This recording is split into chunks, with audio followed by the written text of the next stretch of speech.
안녕하십니까. 아뚜야담에 찾아와 주신 귀한 인연 감사드립니다. 오늘 들려드릴 한 편의 야담은 오래도록 마음에 남을 한 여인의 운명과 그 빛의 이야기입니다. 그럼 이야기 속으로 함께 들어가 보시죠. 눈이 그친 다음 날, 윤화는 초가의 문을 열었습니다. 마당에는 하얀 눈이 수북이 쌓여 있었고 나뭇가지마다 고드름이 매달려 있었지요. 차가운 바람이 볼을 스쳤습니다. 윤하는 낡은 저고리깃을 여미며 밖으로 나섰습니다. 이곳이 이제 그녀가 살아갈 곳이었습니다. 마을 우물가로 가는 길, 빨래하던 아낙네 둘이 윤하를 보고는 수근거렸습니다. 저것 봐라. 윤씨 댁 과부가 저기 온다. 쯧쯧. 남편이 영모로 사약을 받았다지 않소? 그런 집안 사람이 우리 마을에 들어오다니 불길하기 짝이 없구먼.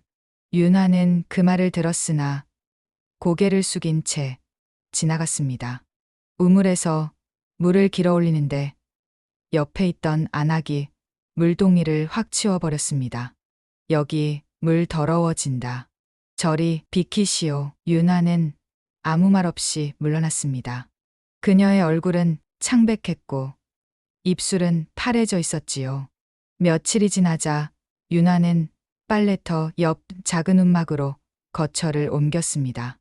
초가집에서도 추웠지만 움막은 더 추웠습니다. 그러나 개울물이 가까워 남이 빨래를 해주기엔 나았지요. 부인, 이 옷 좀 빨아주시겠소? 어느 날 마을 안악 하나가 찾아와 옷가지를 내밀었습니다. 예, 맡기십시오. 품삯 얼마요? 쌀 한 대면 되옵니다. 안악은 코웃음을 쳤습니다. 한 대는 무슨 반대 드릴이다. 그리하십시오. 윤화는 흔쾌히 고개를 끄덕였습니다. 굶주림에는 반대도 귀했으니까요. 추운 새벽, 윤화는 얼음장 같은 물에 손을 담갔습니다. 손가락이 시려왔고 손등은 붉게 부어올랐지요. 어느 날 움막 앞으로 아이 하나가 울며 지나갔습니다. 무릎이 깨져 피가 나고 있었지요. 아가야, 이리 오렴. 아프겠구나. 윤화는 천을 찢어 아이의 상처를 감싸주었습니다. 아파요, 아주머니. 조금만 참거라. 금방 나을 게다. 고맙습니다. 아이는 고개를 끄덕이며 달려갔습니다. 또 어느 날 병든 할아범 하나가 움막 앞을 지나다 주저앉았습니다. 윤화는 할아범을 부축해 그늘로 옮기고 물로 이마를 식혀주었지요. 고맙소, 부인. 갑자기 어지러워서 천천히 쉬어가십시오, 영감님. 무리하지 마시고요. 허허, 나 같은 늙은이를 돌봐주시니 복 받으실게요. 아니옵니다. 몸조리 잘하십시오. 할아범은 천천히 일어나 손을 흔들며 떠났습니다. 이런 일들이 조금씩 알려지자 마을 사람들의 말도 조금씩 달라졌습니다. 그 과부, 생각보다 나쁜 사람은 아닌 것 같던데. 그래도 영모 집안 사람이잖소. 허나 착하긴 착한가 봐. 우리 아이가 넘어졌을 때 약을 발라줬다던데. 하지만 여전히 아무도 가까이 다가서지 않았습니다. 영모로 죽은 남편의 아내라는 낙인은 쉽게 지워지지 않았지요. 밤이면 윤화는 움막 안에서 작은 등잔불을 켜고 앉아 있었습니다. 흔들리는 불빛을 바라보며 지난 날을 떠올렸습니다. 그녀는 조용히 중얼거렸습니다. 서방님, 기다리고 있사옵니다. 언젠가 진실이 밝혀질 날을. 바람이 움막 틈새로 스며들었고 등잔불이 흔들렸습니다. 그렇게 윤화의 첫 겨울이 깊어갔습니다. 겨울이 깊어질수록 윤화의 하루는 더 고되어졌습니다. 새벽마다 빨래를 하고 저녁이면 움막에서 홀로 앉아 있었지요. 손은 점점 거칠어졌고 몸은 점점 야위어갔습니다. 어느 보름달 뜬 밤이었습니다. 윤아는 빨래터에서 물을 깃고 있었지요. 물동이를 채우는데 바위 틈에서 무언가 반짝이는 게 보였습니다. 이게 뭐지? 손을 뻗어 꺼내보니 옥비녀였습니다. 낡고 금이가 있었지만 달빛 차례에서 푸른 빛을 발했지요. 윤아가 비녀를 손에 쥔 순간이었습니다.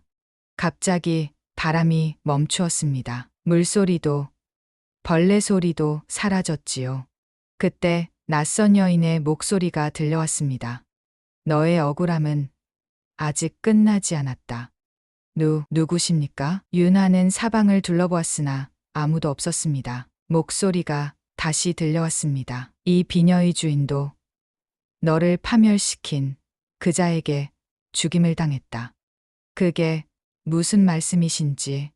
하지만 목소리는 더 이상 들리지 않았습니다. 다시 바람이 불고 물소리가 들려왔지요. 추위에 정신이 이상해진 게로구나. 윤아는 비녀를 머리에 꽂고 움막으로 돌아왔습니다. 사흘 후 마을 하나가 병든 아이를 안고 달려왔습니다. 부인, 살려주십시오. 무슨 일이십니까? 윤아가 놀라 물었습니다. 아이가 열병에 걸렸습니다. 안악은 울먹이며 말했습니다. 의원께도 갔습니다만 약도 안 듣고 이제 숨이 끊어질 것 같습니다. 부디 살려주십시오. 제가 무슨 힘이 있겠습니까? 의원께서도 어쩌지 못하셨는데. 아니옵니다. 부인께서 신령님의 도움을 받으신다는 소문을 들었습니다. 제발 한 번만 봐주십시오. 윤아는 아이를 받아 안았습니다. 아이의 이마는 뜨거웠고 숨소리는 가늘었지요.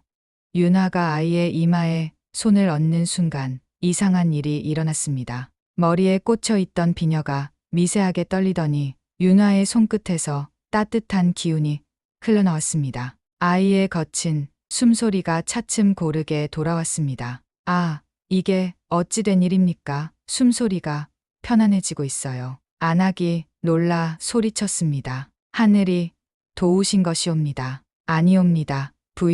부인께서 살려주신 겁니다. 안악은 윤아의 손을 붙잡고 눈물을 흘렸습니다. 정말 고맙습니다. 이튿날 아침 아이는 멀쩡히 일어나 밥을 먹었습니다.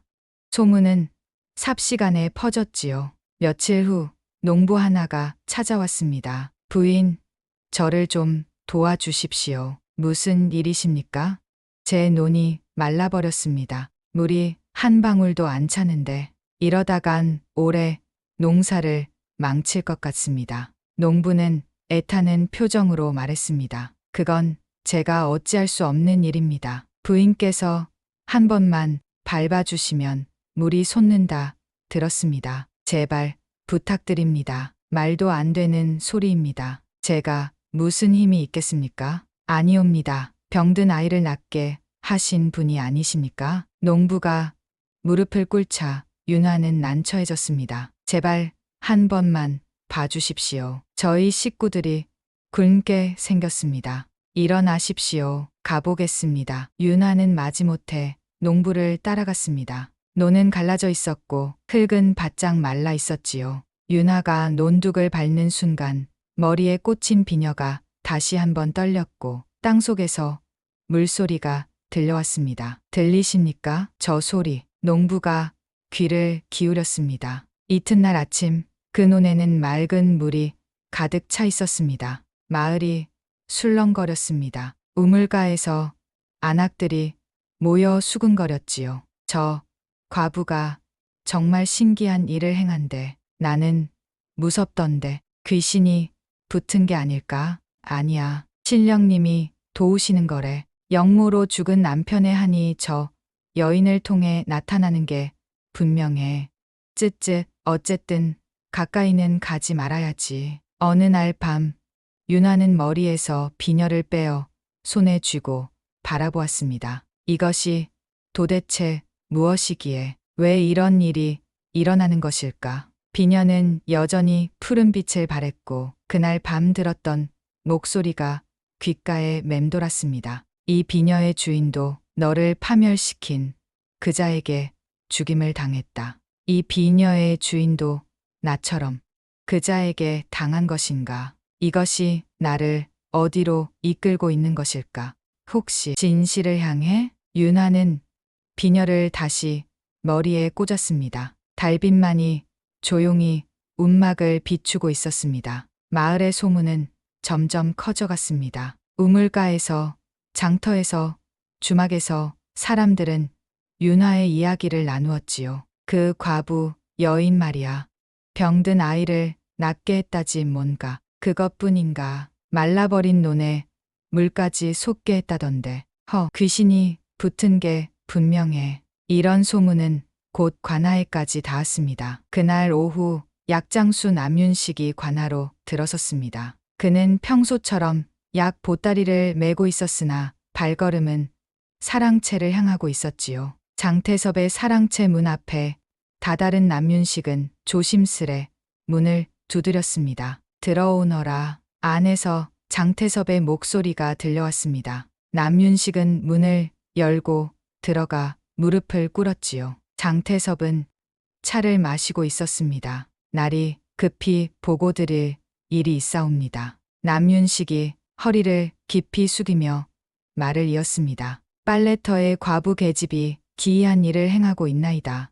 병든 아이를 손으로 낳게 했고 말라버린 논에 물까지 솟게 했다. 하옵니다. 장태섭은 찻잔을 내려놓으며 눈을 가늘게 떴습니다. 그래서 백성들이 어떻게 말하더냐? 귀신이 붙었다. 신령님이 도우신다. 말들이 분분하옵니다. 두려워하는 자도 많사옵니다. 그 계집의 이름이 무엇이더냐? 남윤식이 조심스레 대답했습니다. 윤하라 하옵니다. 순간 장태섭의 손이 멈췄습니다. 찻잔을 든 손이 미세하게 떨렸지요. 지금 윤하라 했느냐? 그러하옵니다. 날이.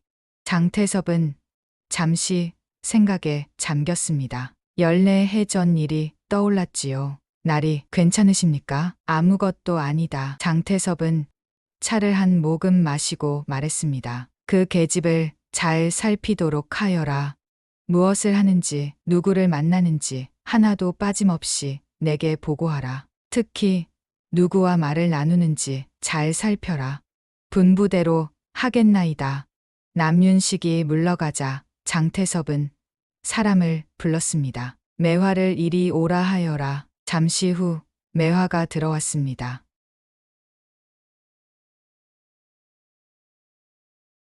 화려한 치마 저고리를 입은 29살의 매화는 장태섭이 무척 아끼는 첩이었지요. 부르셨나이까? 날이. 거기 앉거라. 매화가 자리에 앉자 장태섭이 입을 열었습니다. 내게 시킬 일이 있다. 말씀하십시오. 매화는 공손히 대답했습니다. 빨래터에 과부 계집이 하나 있다. 이름은 윤화라 한다. 윤화라고 하셨나이까? 매화가 조심스레 되물었습니다.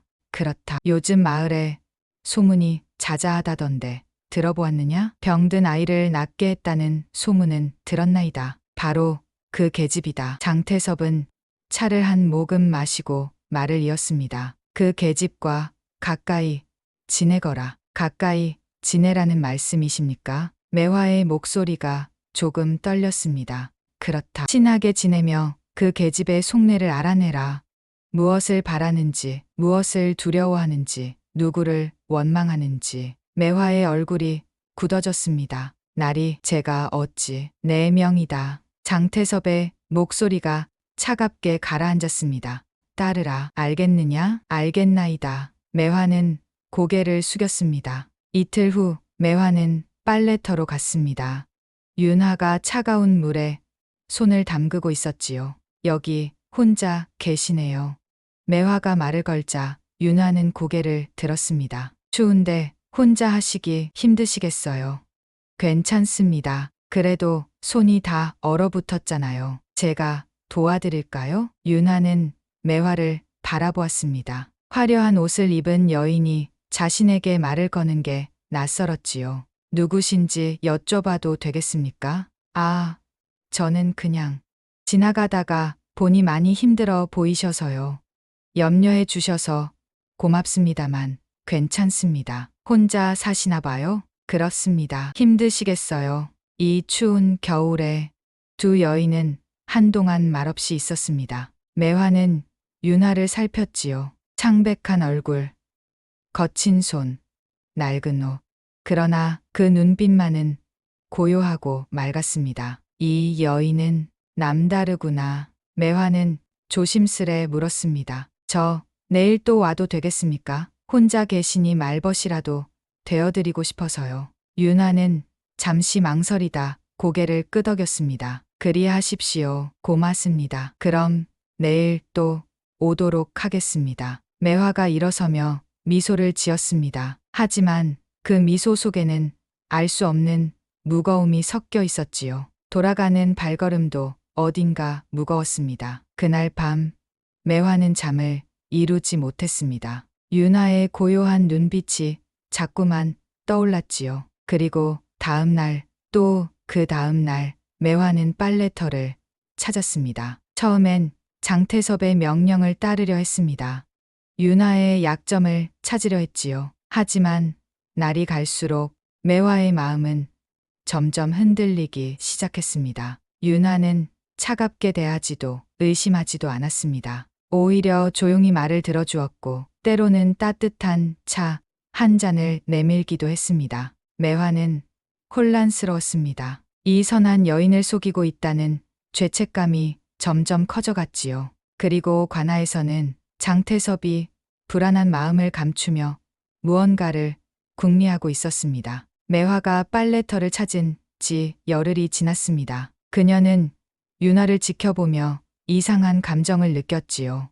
윤아는 아무리 힘들어도 원망하는 말을 하지 않았습니다. 추운 새벽에도 묵묵히 빨래를 했고 지나가는 사람에게도 고개를 숙여 인사했습니다. 부인, 힘들지 않으세요? 어느 날 매화가 물었습니다. 힘들지요. 하지만 살아야지요.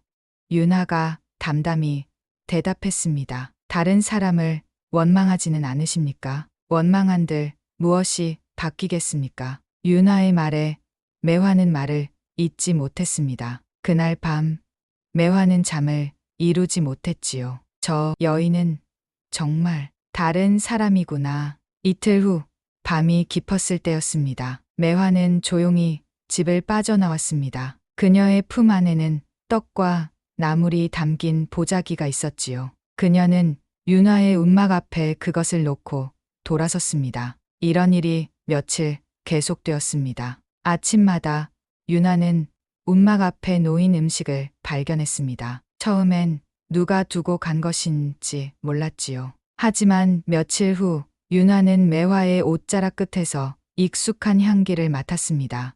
혹시 그 음식이? 윤아가 조심스레 물었습니다. 무슨 말씀이세요? 매화는 고개를 돌렸습니다. 고맙습니다. 윤아가 말했습니다. 매화는 아무 대답도 하지 않았지만 눈가가 붉어졌지요. 하지만 이 모든 것을 지켜보는 눈이 있었습니다. 약장수 남윤식이었지요.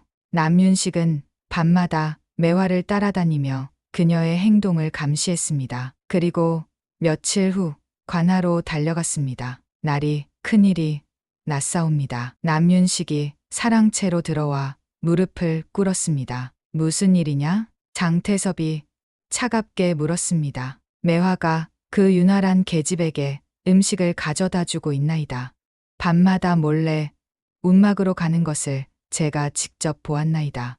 장태섭의 얼굴이 굳어졌습니다. 지금 무슨 말을 하는 것이냐? 분명히 보았나이다. 매화가 나리의 명을 어기고 있사옵니다. 장태섭은 찻잔을 내리쳤습니다. 차가 사방으로 튀었지요. 당장 매화 그 계집년을 끌고 오너라. 잠시 후 매화가 사랑채로 끌려왔습니다. 그녀의 얼굴은 창백했지요. 내가 그 윤활한 계집에게 음식을 가져다 주었느냐? 장태섭이 차갑게 물었습니다. 나리, 대답하라. 장태섭의 목소리가 울렸습니다. 그러했나이다. 매화가 고개를 숙였습니다. 내가 무엇을 명하였더냐? 그 계집의 약점을 찾으라 했지. 가서 도와주라고 했더냐? 죽을 죄를 지었습니다. 매화가 떨리는 목소리로 말했습니다. 장태섭이 일어나 매화의 뺨을 힘껏 때렸습니다. 매화는 바닥에 쓰러졌지요. 그 계집이 어떤 자냐? 말해보거라. 날이 그 여인은 매화가 떨리는 목소리로 말했습니다. 그 여인은 귀신이 아니옵니다. 사람답게 사는 법을 잊지 않은 자옵니다. 무엇? 장태섭의 눈빛이 차갑게 식었습니다. 다시는 그 계집에게 가까이 가지 마라. 알겠느냐? 날이 썩 물러나거라. 매화는 비틀거리며 일어나 밖으로 나갔습니다. 장태섭은 혼자 남아 생각했습니다. 윤화를 더 이상 가만 두어서는 안 되겠다고, 그 계집을 마을에서 몰아내야겠다고 생각했지요. 다음 날부터 마을에 이상한 소문이 돌기 시작했습니다. 윤화가 밤마다 귀신을 불러낸다던데, 그 여인 때문에 우리 마을에 재앙이 올 거래. 관아에서도 저 여인을 조심하라 하셨다지. 소문은 점점 커졌고 사람들은 윤화를 더욱 피했습니다. 누군가는 움막에 돌을 던지기도 했지요. 윤화는 알았습니다. 이제 이 마을에 더 이상 있을 수 없다는 것을요. 어느 밤 윤화는 움막 안에 앉아 비녀를 손에 쥐고 있었습니다. 달빛이 비녀를 비추자 푸른 빛이 더욱 선명하게 빛났지요. 이 빛이 나를 부른다면. 윤화는 조용히 중얼거렸습니다. 그 끝은 어디인가? 진실이 있는 곳인가? 아니면 또 다른 고통인가? 바람이 불었고 등잔불이 흔들렸습니다. 윤화는 결심했습니다. 이 마을을 떠나기로, 그리고 비녀가 이끄는 곳으로 가기로. 달빛만이 조용히 그녀를 비추고 있었습니다. 이튿날 새벽 윤화는 움막을 나섰습니다. 짐은 많지 않았습니다. 낡은 보따리 하나에 몇 벌의 옷과 비녀뿐이었지요. 그녀는 마을을 벗어나 산길로 접어들었습니다. 눈 덮인 산길은 험했으나 윤화는 멈추지 않았습니다. 해가 중천에 떴을 때 윤화는 산 중턱에 다다랐습니다. 숨이 가빠지고 다리가 후들거렸지요. 그러나 그녀는 계속 걸었습니다. 비녀가 이끄는 곳으로. 저녁 무렵 윤화는 작은 남자를 발견했습니다. 청운암이라는 현판이 걸려 있었지요. 낡았으나 단정한 절이었습니다. 윤화는 조심스레 대문을 두드렸습니다. 누구십니까? 안에서 낮은 목소리가 들려왔습니다. 문이 열리고 삭발한 비구니가 모습을 드러냈지요. 회색 장삼을 입은 30살 안팎의 여인이었습니다. 두 사람은 서로를 바라보았습니다. 형님, 윤화가 떨리는 목소리로 말했습니다. 윤화, 그대가 올케가 맞는 것이냐? 비구니의 눈이 커졌습니다. 그녀는 진연이었습니다. 옛날 윤화의 시누이였던 여인이지요. 들어오거라. 진연은 윤화를 안으로 안내했습니다. 좁은 방이었으나 깨끗했습니다. 두 여인은 마주 앉았지요. 한동안 침묵이 흘렀습니다. 14해 만의 재회였습니다. 서로 할 말이 많았으나 어디서부터 시작해야 할지 알 수 없었지요. 오랜만입니다, 형님. 윤화가 먼저 입을 열었습니다. 그렇구나. 정말 오래되었구나. 진연의 목소리는 쉬어 있었습니다. 형님께서 이곳에 계신 줄은 몰랐습니다. 나도 올케가 연하촌에 있다는 소식을 듣지 못했다. 알았더라면 찾아갔을 텐데. 진연은 말을 잇지 못했습니다. 윤화는 머리를 만지작거렸습니다. 그 순간 달빛이 창문으로 들어와 비녀를 비췄지요. 푸른 빛이 은은하게 빛났습니다. 진연의 시선이 그 비녀에 꽂혔습니다. 그 순간 진연의 얼굴이 하얗게 질렸지요. 그 비녀는 어디서 구했느냐? 진연이 숨이 막히듯 물었습니다. 빨래터 바위 틈에서 발견했습니다. 왜 그러십니까? 그 비녀는 나의 어머니, 그러니까 그대의 시어머니께서 지니셨던 유품. 진연의 손이 떨렸습니다. 시어머님의 품이라고요? 윤하가 놀라 되물었습니다. 그렇다. 우리 집안이 멸문당할 때 누군가 훔쳐간 것이다. 진연은 눈을 감았습니다. 그 비녀는 우리 윤씨 가문에 대대로 내려오던 수호비녀였다.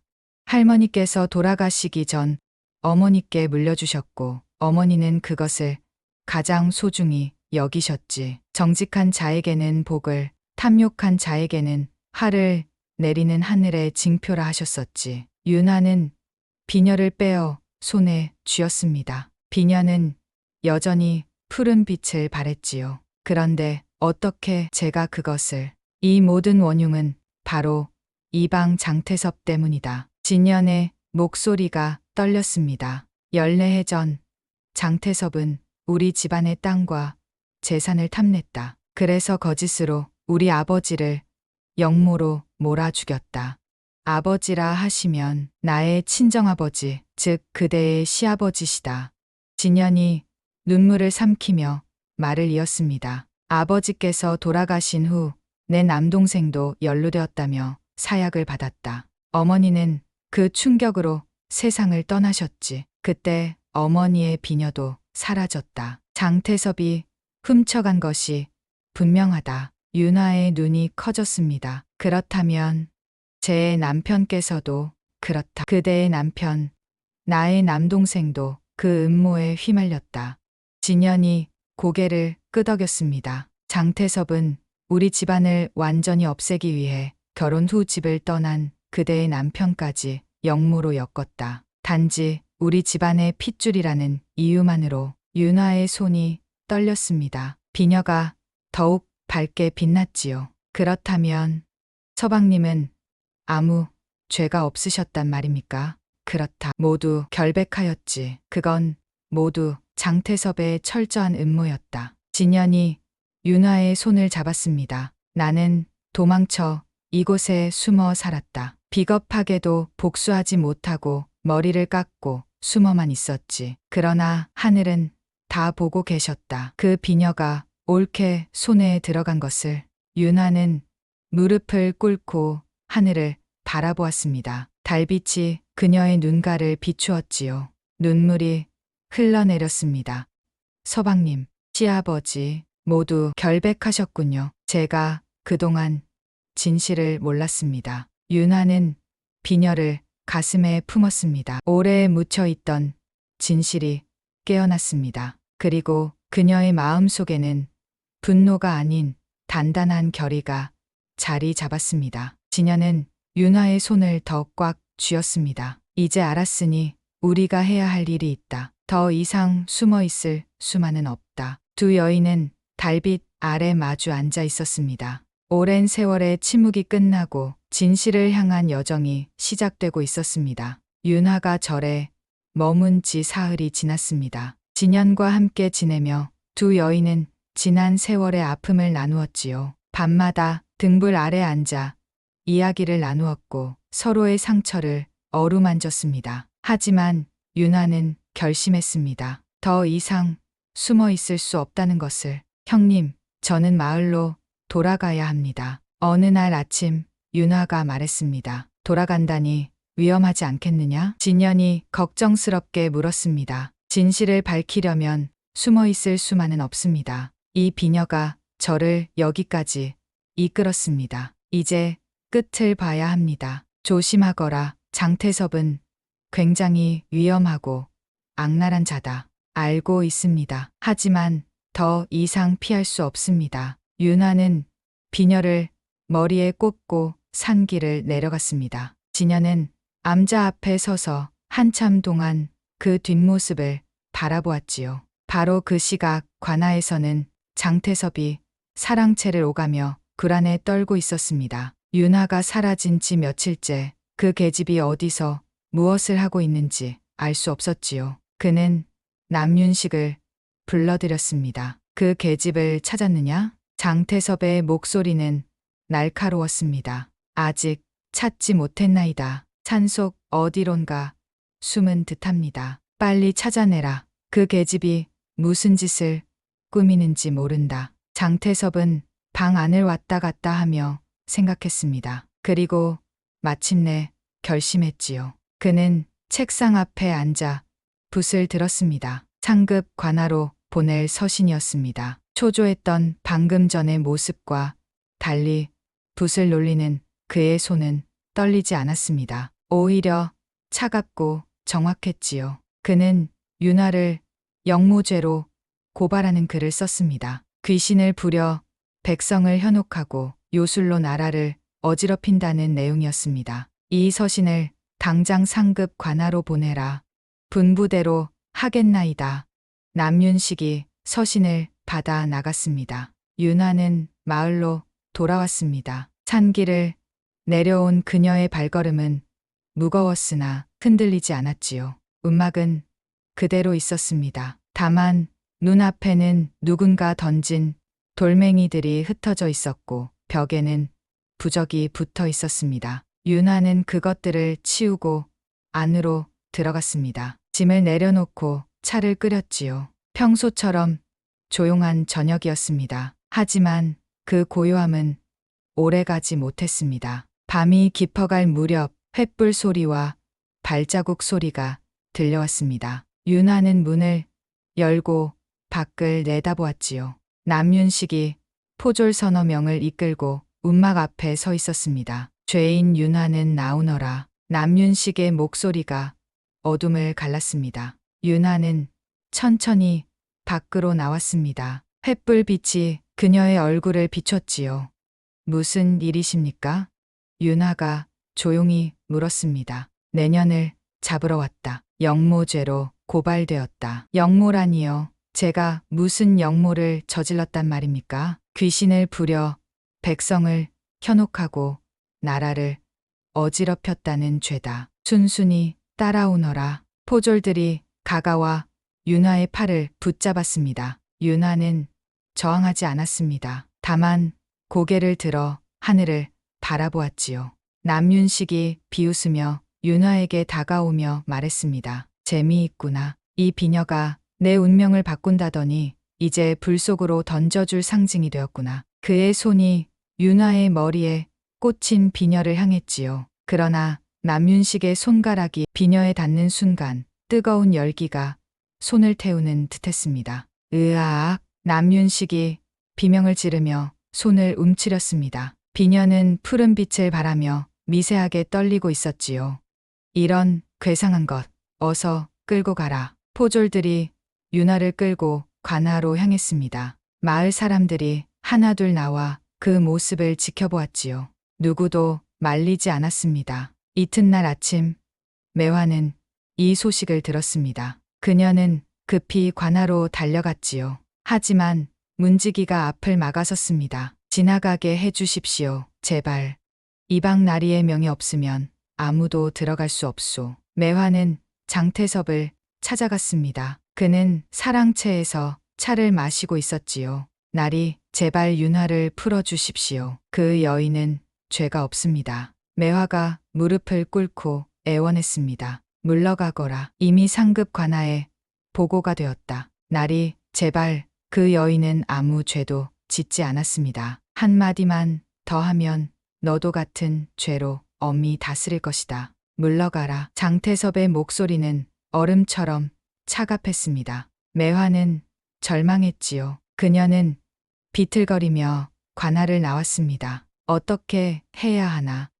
어떻게? 매화는 발걸음을 옮기다 문득 생각났습니다. 새로 부임한 판관이 계시다는 소문을 들었던 것이지요. 젊고 정의로운 관리라는 말이었습니다. 혹시 판관 날이라면 매화는 방향을 돌려 청운암으로 향했습니다. 진연 스님과 함께 가야 했습니다. 혼자서는 믿어주지 않을 것이기 때문이지요. 스님, 큰일 났습니다. 매화가 숨을 헐떡이며 암자 문을 두드렸습니다. 진연이 문을 열었지요.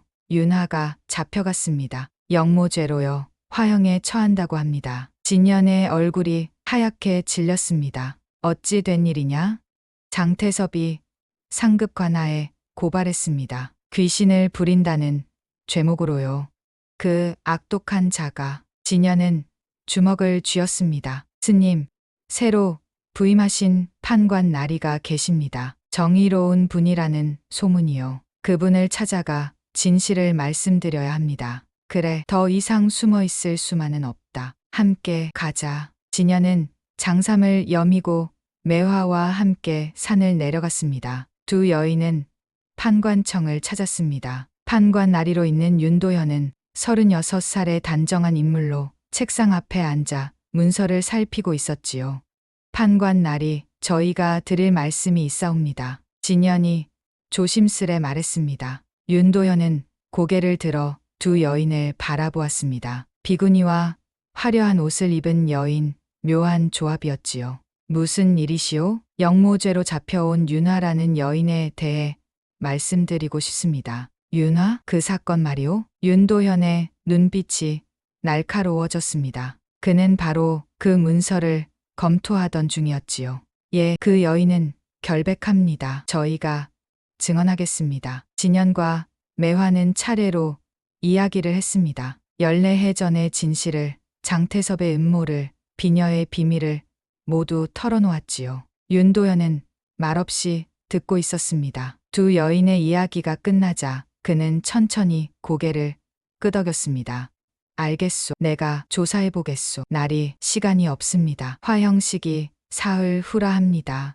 매화가 애타게 말했습니다. 알고 있소. 서두르겠소. 윤도현은 일어섰습니다. 그의 눈빛에는 결연한 의지가 담겨 있었지요. 그날부터 윤도현은 밤낮으로 옛 문서를 뒤지고 증인들을 찾아다녔습니다. 장태섭의 비리를 밝혀낼 증거를 찾기 위해서였지요. 시간은 빠르게 흘러갔습니다. 그날 밤 관아의 차가운 옥사에 갇힌 윤화는 창살 너머로 달을 바라보고 있었습니다. 머리에 꽂힌 비녀는 여전히 푸른 빛을 발하고 있었지요. 그 빛만이 어둠 속에서 그녀를 지키고 있었습니다. 사흘이 흘렀습니다.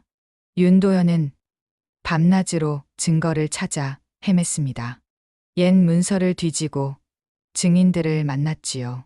그러나 결정적인 증거는 찾을 수 없었습니다. 화형식은 예정대로 다가왔습니다. 그날 밤 보름달이 떠올랐습니다. 마을 한가운데 화형대가 세워졌고 그 위에 윤화가 묶여 있었습니다. 장작더미가 화형대 아래 높이 쌓여 있었지요. 마을 사람들이 하나둘 모여들었습니다. 장태섭은 관아 앞에 서서 만족스러운 표정으로 바라보았습니다. 그의 곁에는 남윤식이 서 있었지요. 드디어 끝이로군. 장태섭이 중얼거렸습니다. 그러하옵니다. 나리. 이제 아무도 진실을 알 수 없을 것입니다. 마을 사람들 중 몇몇이 돌을 집어 들었습니다. 귀신 부리는 계집. 우리 마을에 재앙을 가져온 년. 돌멩이가 날아와 윤화의 어깨를 맞췄습니다. 하지만 윤화는 고개를 들어 하늘을 바라보았지요. 머리에 꽂힌 비녀가 달빛을 받아 점점 더 밝게 빛나기 시작했습니다. 뒤쪽에서 매화가 눈물을 흘리며 지켜보고 있었습니다. 진연도 사람들 틈에 섞여 두 손을 모으고 기도하고 있었지요. 불을 붙여라. 장태섭이 명했습니다. 포졸 하나가 횃불을 들고 장작더미로 다가갔습니다. 바로 그때 윤화가 조용히 입을 열었습니다. 진실이 있다면 달빛이여 어둠을 가르소서. 그 순간 비녀가 환하게 빛을 발했습니다. 푸른 빛이 사방으로 퍼져나갔지요. 사람들이 놀라 눈을 가렸습니다. 저게 뭐냐? 누군가 소리쳤습니다. 비녀의 빛이 점점 강렬해지더니 하나의 빗줄기가 관아 쪽을 향해 뻗어나갔습니다. 마치 무언가를 가리키는 듯했지요. 그 빛은 정확히 장태섭의 사랑채 한 곳을 비추었습니다. 장태섭의 얼굴이 하얗게 질렸습니다. 저것은 바로 그때 말발굽 소리가 들려왔습니다. 윤도현이 나타났지요. 그는 말을 세우고 뛰어내렸습니다. 멈춰라. 불을 붙이지 마라. 윤도현은 비녀가 비추는 곳을 보았습니다. 그는 즉시 포졸들을 이끌고 사랑채로 달려갔지요. 저곳을 수색하라. 포졸들이 사랑채로 들어갔습니다. 비녀의 빛이 비추는 곳은 마루 아래였습니다. 포졸들이 마루를 드러내자 숨겨진 괴짝이 나타났지요. 날이 여기 있습니다. 괴짝 안에는 문서들과 유품들이 가득했습니다. 윤씨 가문의 도장, 토지 문서, 그리고 장태섭이 위조한 증거들이었지요. 윤도현이 문서들을 들고 광장으로 돌아왔습니다. 여기 증거가 있다. 14해 전 장태섭이 윤씨 가문을 모함하고 재산을 빼앗은 증거다. 마을 사람들이 웅성거렸습니다. 그럴 리가 없소. 그것들은 장태섭이 황급히 말했습니다. 내가 숨겨둔 것들이다. 비녀의 빛이 진실을 드러냈다. 진연이 앞으로 나섰습니다. 저것들은 저희 집안의 물건들입니다. 이방이 훔쳐간 것들이지요. 장태섭은 다급해졌습니다. 그는 화형대로 달려갔지요. 비녀를 빼앗아 부숴버리려는 속셈이었습니다. 그 비녀를 내놓아라. 그의 손이 비녀를 향했습니다. 그러나 손이 비녀에 닿는 순간 뜨거운 열기가 솟아올랐습니다. 으윽! 장태섭이 비명을 지르며 손을 움츠렸습니다. 그의 손바닥은 화상을 입은 듯 붉게 부어올랐지요. 비녀는 더욱 밝게 빛나며 떨리고 있었습니다. 날이 남윤식이 달려들었으나 비녀가 다시 한번 강렬한 빛을 발했습니다. 빛이 남윤식을 향해 뻗어나가자 그는 눈이 부셔 비틀거렸지요. 발을 헛디뎌 계단에서 굴러떨어졌습니다. 으악! 남윤식은 머리를 땅에 부딪혀 정신을 잃었습니다. 윤도현이 칼을 뽑아 화형대로 올라갔습니다.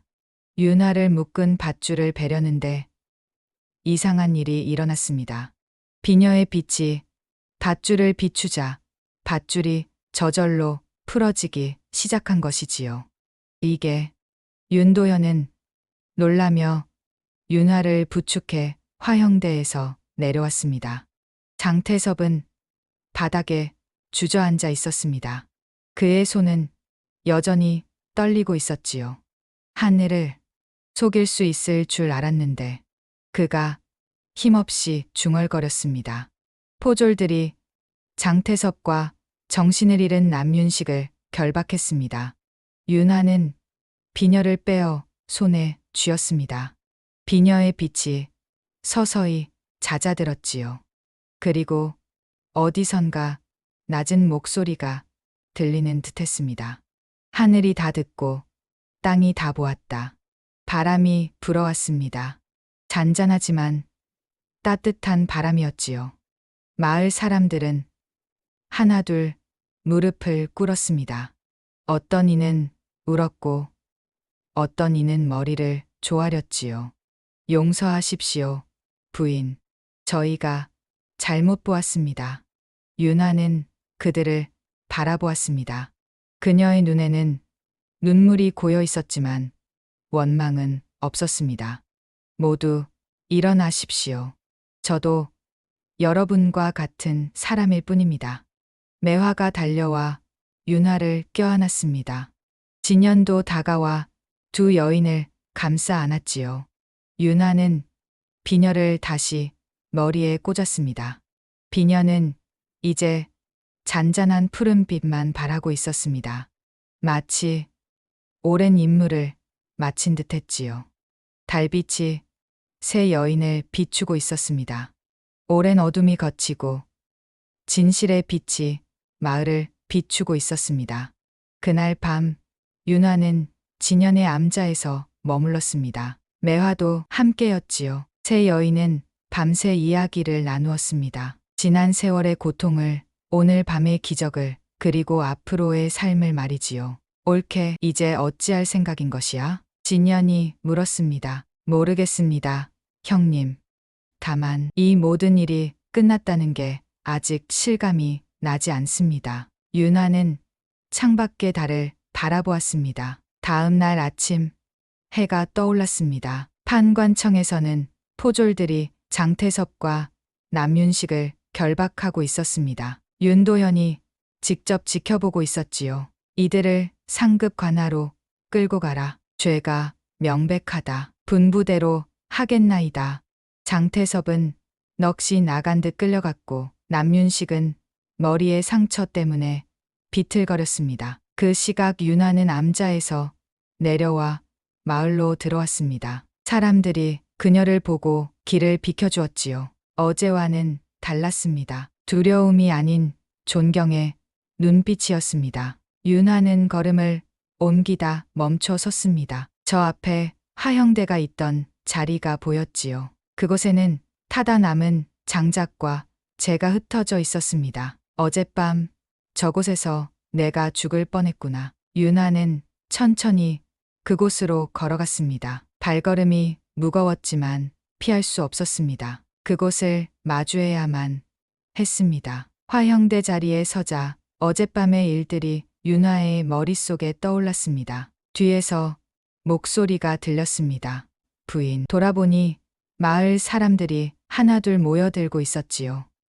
저희가 잘못했습니다. 한 노인이 무릎을 꿇었습니다. 돌을 던진 것도 저였습니다. 용서해 주십시오. 한 안악도 눈물을 흘리며 말했습니다. 윤화는 그들을 바라보았습니다. 원망할 수도 있었지만 그녀의 마음에는 이상하게도 평온함만 있었습니다. 일어나십시오. 모두 지난 일입니다. 부인, 저희가 치우겠습니다. 노인이 죄를 치우려 했으나 윤화가 노인을 말리며 손을 저었습니다. 아니옵니다. 제가 하겠습니다. 하오나 이곳은 제가 다시 태어난 곳입니다. 제 손으로 정리하고 싶습니다. 윤화는 천천히 죄를 치우고 타다 남은 장작을 옮겼습니다. 그리고 주변의 돌을 모으기 시작했지요. 사람들도 조용히 돌을 가져왔습니다. 아무 말 없이 하나씩 쌓아 올렸습니다. 어제 돌을 던졌던 그 손으로 오늘은 탑을 쌓고 있었습니다. 해가 중천에 이를 무렵 작은 돌탑이 세워졌습니다. 윤화는 머리에서 옥비녀를 빼어 돌탑 꼭대기에 조심스레 꽂았습니다. 비녀는 햇빛을 받아 푸른 빛을 발했지요. 마치 살아 숨 쉬는 듯 했습니다. 복수란 사람을 죽이는 불이 아니라 진실을 밝히는 빛이어야 한다. 윤화가 조용히 중얼거렸습니다. 그 말을 들은 사람들이 고개를 숙였지요. 며칠 후 윤화는 다시 진연을 찾아갔습니다. 형님, 저도 절에 머물고 싶습니다. 올케가 절에 들겠다고? 이 세상의 일들은 모두 끝이 났습니다. 이제 남은 날들은 고요히 살고 싶습니다. 진연은 윤화의 손을 잡았습니다. 그리하거라. 함께 지내자꾸나. 두 여인은 청운암으로 향했습니다. 그 무렵 매화는 윤도현을 찾아갔습니다.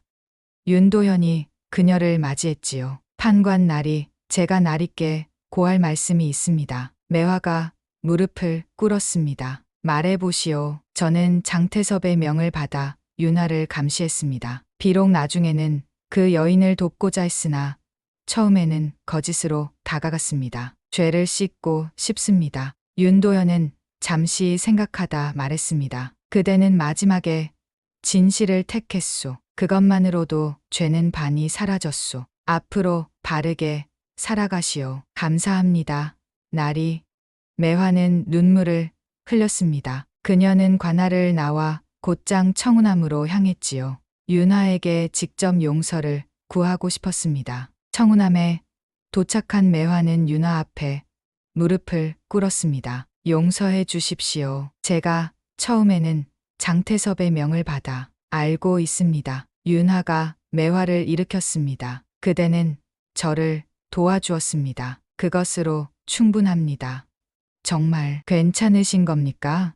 원망은 원망을 낳을 뿐입니다. 이제 그만 놓아야지요. 매화는 윤하를 껴안고 울었습니다. 진연도 두 여인을 바라보며 눈시울을 붉혔지요. 그 후로 진연은 날마다 불공을 들였습니다. 억울하게 죽은 아버지와 어머니 그리고 남동생을 위해서였지요. 윤하도 함께 절을 올렸습니다. 윤도현은 판관청에서 문서를 다시 썼습니다. 14해 전 윤씨 가문이 영모죄로 몰렸던 기록을 지우고 모두 결백하다고 고쳐서 적었지요. 그는 한양에 글을 올려 억울한 이들의 누명을 벗겨주었습니다. 석 달이 지나 장태섭과 남윤식에게 벌이 내려졌습니다. 두 사람 모두 죽임을 당했지요. 윤하는 그 소식을 듣고도 아무 말이 없었습니다. 다만 조용히 손을 모아 기도를 올렸습니다. 마을에는 평화가 찾아왔습니다. 화형대 자리의 돌탑에는 사람들이 찾아와 절을 올렸지요. 비녀는 여전히 그곳에 꽂혀 있었고 달이 뜨는 밤이면 푸른 빛을 발했습니다. 그렇게 세월이 흘렀습니다. 어느덧 3년이 지났고 윤하는 청운함에서 고요히 살아가고 있었습니다. 그녀의 얼굴에는 평안함이 깃들어 있었지요. 머리를 자르지는 않았으나 수행자처럼 살아갔습니다. 마을에서는 사람들이 이야기를 나누기 시작했습니다. 달비녀 여인을 아시오? 그 윤하 부인 말씀이오? 그렇소. 달이 가장 밝은 밤 돌탑에 꽂힌 비녀에서 푸른 빛이 피어오르면 진실을 밝히는 징표라 하오. 그런 일이 저도 직접 보았소. 정말로 빛이 나더이다. 이야기는 이웃 마을로 또 그 이웃 마을로 퍼져나갔습니다. 세월이 더 흐르자 이야기는 전설이 되었지요. 사람들은 말했습니다. 옛날 옛적 억울한 누명을 쓴 여인이 있었다. 그 여인은 달빛 같은 비녀로 진실을 밝혔고 복수 대신 용서를 택했다. 그 후로 밤하늘에 푸른 별 하나가 더 생겨났다 하더라. 그 이야기는 대대로 전해졌습니다. 그리고 지금도 달이 밝은 밤이면 어디선가 푸른 빛이 반짝인다고 합니다. 그것이 윤하의 비녀인지 아니면 하늘의 별인지는 아무도 모릅니다. 다만 사람들은 알고 있습니다. 진실은 언젠가 반드시 밝혀진다는 것을, 그리고 용서는 복수보다 강하다는 것을 말이지요. 여러분께서 이 이야기를 재미있게 들으셨다면 구독과 좋아요로 응원해 주시기 바랍니다. 다음에도 더 흥미로운 이야기로 찾아뵙겠습니다.